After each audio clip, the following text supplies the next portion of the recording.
So our last strategy is permutations with cases, and we use permutations with cases when we can't count things all at once. So our first example is a really obvious case question, because they say how many numbers of at most 3 different digits. So can you see that this would include single digits, double digit numbers, and triple digit numbers? And we can't count those all at once because our spaces, we need 3 spaces, then 2 spaces, then 1 space. And what we're going to do is how many different numbers of at most 3 different digits, okay, can be formed using the digits 0 through 9 inclusive. So because the digits have to be different, repetition is not allowed. So we set this up, and whenever we're doing a case question, we write case number 1 and then provide a brief description of what we're going to count in case number 1. So in case number 1, let's do our 3-digit numbers. There's 3 spaces. Any restrictions on a 3-digit number?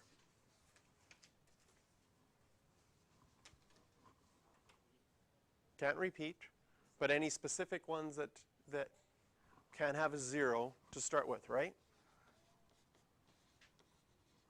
So since there's a restriction on that first digit, we write a little explanation under there. And if that's not 0, that gives us 9 choices. How many choices do we have for our second digit? 9 again, because we've used up 1 number, but now 0 can get put back in. Now we've used up 2 numbers. So 9 times 9 times 8, 648. Case 1, done. Case 2.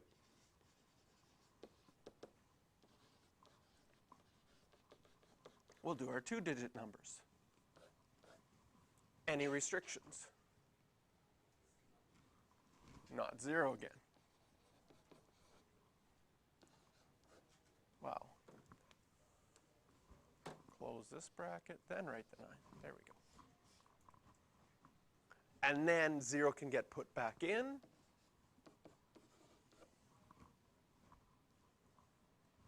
And last, now we can get into a little bit of a debate here. 1-digit number. Any restrictions? So are you okay with putting a 10 in here? Is 0 a 1-digit number? Yeah, I think it is. So now with cases, once we've counted each of our cases separately, then what we need to do is just add them up in the end. So 648 plus 81 will be 739 as our total.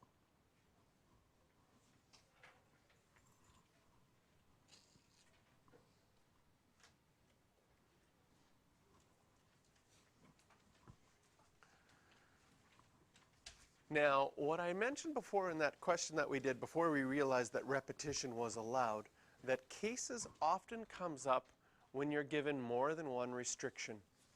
So how many 3-digit numbers can be formed using 1, 2, 3, 4, or 5, no repetition, that are greater than 300 and even?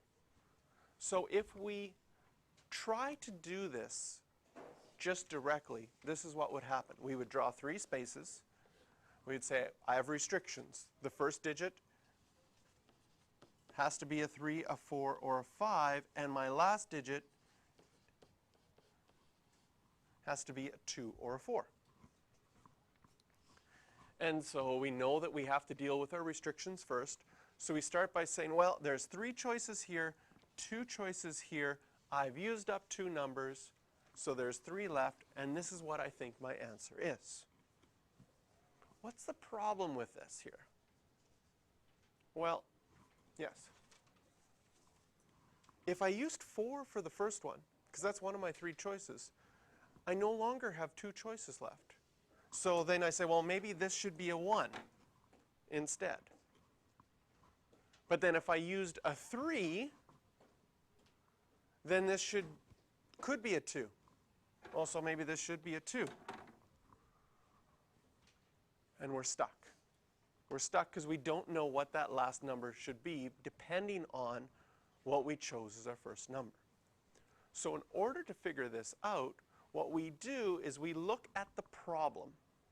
Can you see that the problem is the 4, either in our first digit or in our last digit? And we think of a way, how could we separate our cases up to avoid that? What could we make our case 1?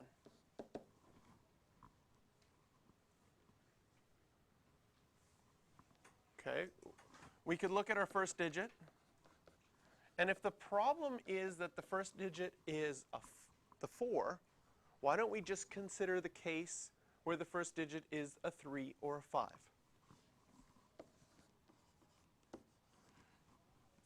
If we do that, if we make our first digit a 3 or a 5, can you see that that no longer causes a problem with our last digit? There's no overlap now between the first restriction and the last restriction. So we can say, for sure there's 2 choices here. There's 2 choices here.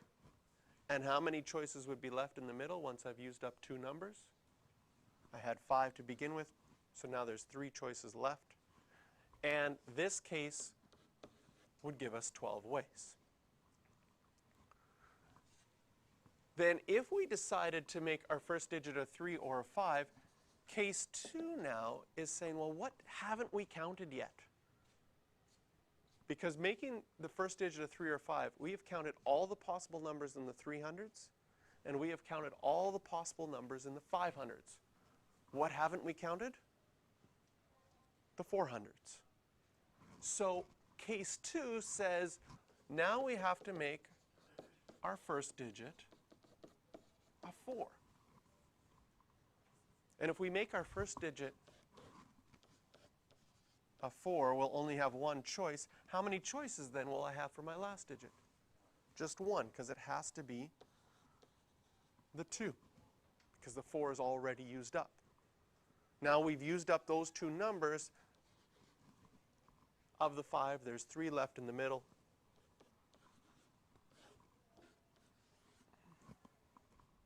Add those together, and there are 15 ways.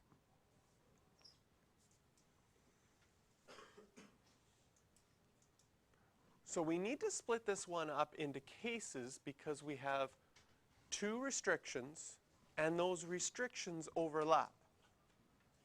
Now, we decided to deal with breaking up the first restriction.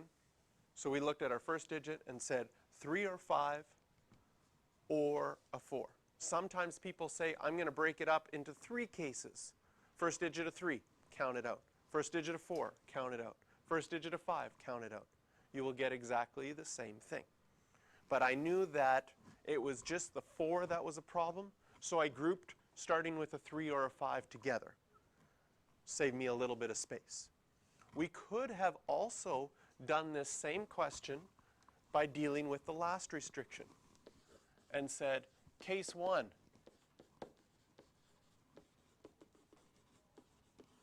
it ends with a 2.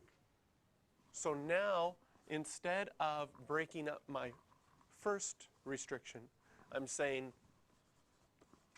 I want to break up my last restriction. If I start with a 2, what are my choices for my first digit? Could be any of them, 3, 4, or 5. 3 choices. And now we've used up 2 numbers. There would be 3 left, and we'd get 9. Case 2 then, if we're breaking up our last digit, what haven't we counted? Having our last digit of 4. So now we make our last digit of 4, 1 choice there. How many choices do we have for our first one? Well, now our first one could be a 3 or a 5, 2 choices. We've used up 2 numbers. There's 3 left. And we get 6. What happens when we add our cases together? we still get 15, the same answer as before. So how you decide to break up your cases is important. And that's why the explanation is also important, because it makes sense to me to do this way, 9 and 6. It made sense to me to do the 12 and 13. If someone came up with a method that was 10 plus 5, I can't figure out how I would do that. Doesn't make sense to me. You get the right answer, but on an exam with no explanation, even though your answer is right, if they can't figure out how those numbers came to be, they might assume you just by coincidence got the same answer. And that will get awarded a mark of 0, because there's no explanation there and there's no logic that they can follow. It's just by coincidence. The only time that you get a mark if by coincidence you get the right answer is multiple choice. I have no idea, I'm going to pick B. Oh, B was the right answer.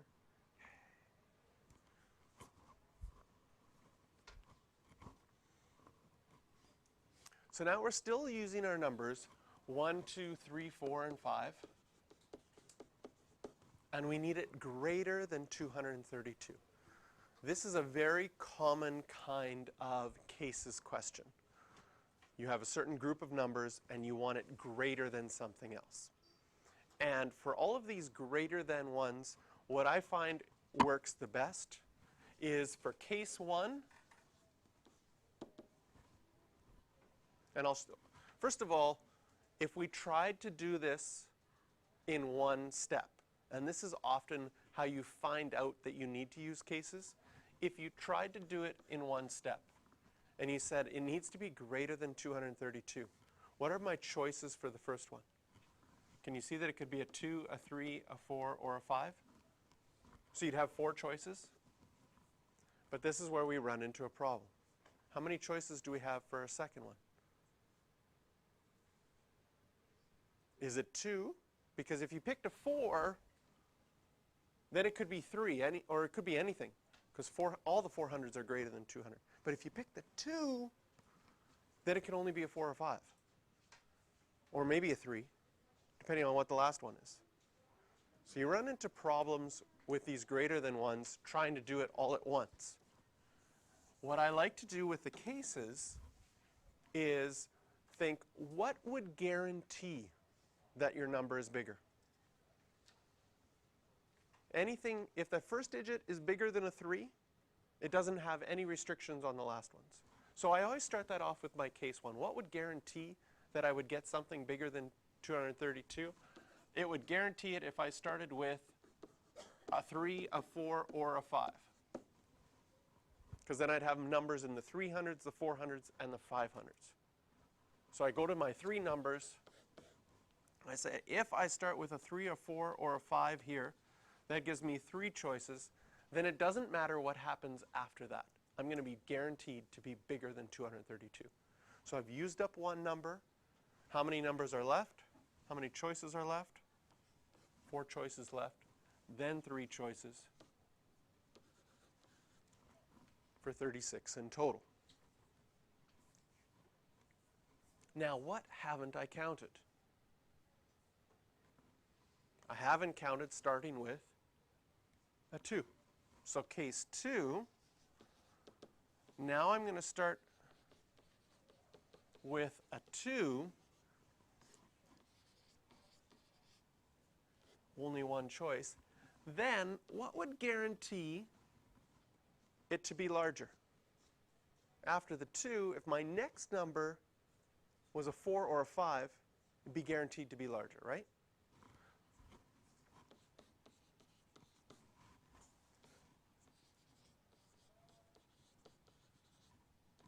Two choices there. Now can you see for the third digit there would be no restrictions? How many numbers are left? How many choices are left for this last space? Because there was 5 numbers and we've used up 2, we'd still have 3 numbers left, and any of those 3 could go there. So there are 6 ways. So as sort of a method, we start with what would guarantee us to get bigger than that number. And then after we've counted that case, then we go back and say, well, what haven't we counted? So now we've done 2 cases. What haven't we counted?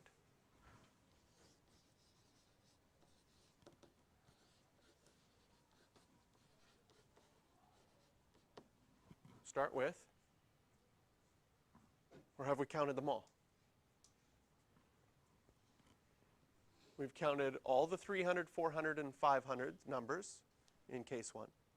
We've counted all the 240s and 250 numbers in case 2. We haven't counted the 230s, right? So if we start with a 2, then a 3,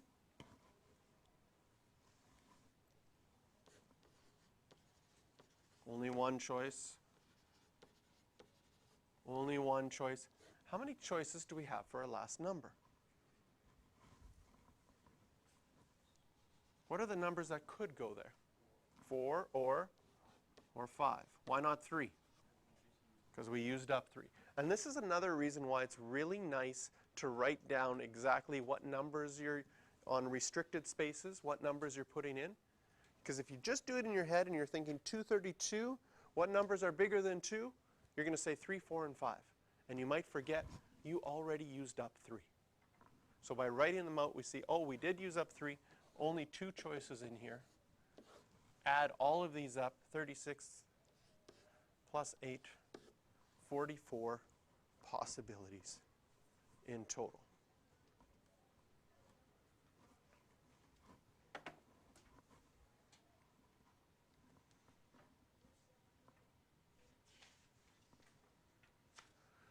So as you work through permutations 3 and 4, you're also going to find that sometimes we're going to get strategies mixed together.